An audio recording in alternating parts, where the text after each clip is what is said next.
Hey, quick question.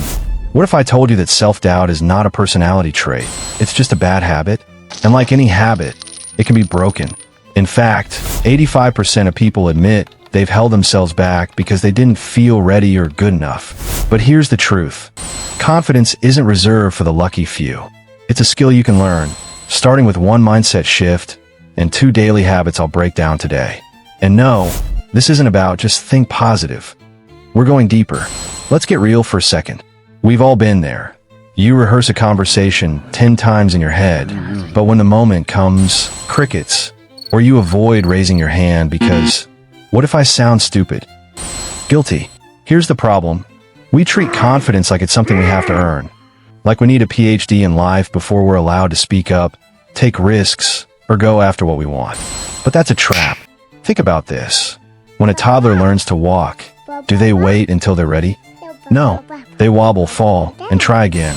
Confidence isn't about eliminating fear. It's about trusting yourself to handle the wobble. So let's ditch the myth that confidence is a prerequisite and start treating it like a practice.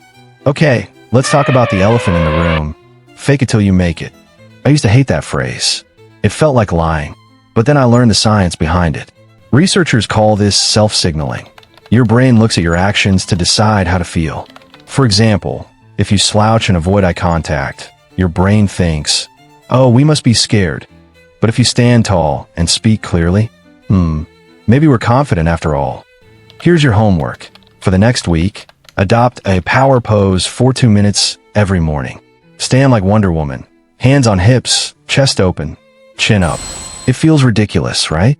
But studies show this boosts testosterone, the confidence hormone, and lowers cortisol, the stress hormone. Your body literally becomes your ally. And here's the key. Pair the pose with action. If you're nervous about a presentation, don't just pose. Rehearse one sentence out loud. If social anxiety hits, don't just breathe. Compliment one person. Tiny actions send a message to your brain. We do brave things here. Over time, you won't be faking it. You'll be it. Raise your hand if you've ever avoided eye contact with yourself in the mirror. Yeah, me too. But what if I told you that staring down your reflection is the fastest way to crush self-doubt? Here's how.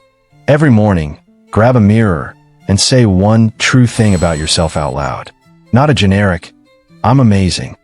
Get specific. For example, I'm nervous about this meeting, but I've prepared and I can adapt. I'm new to this, but I'm curious and willing to learn. Why does this work?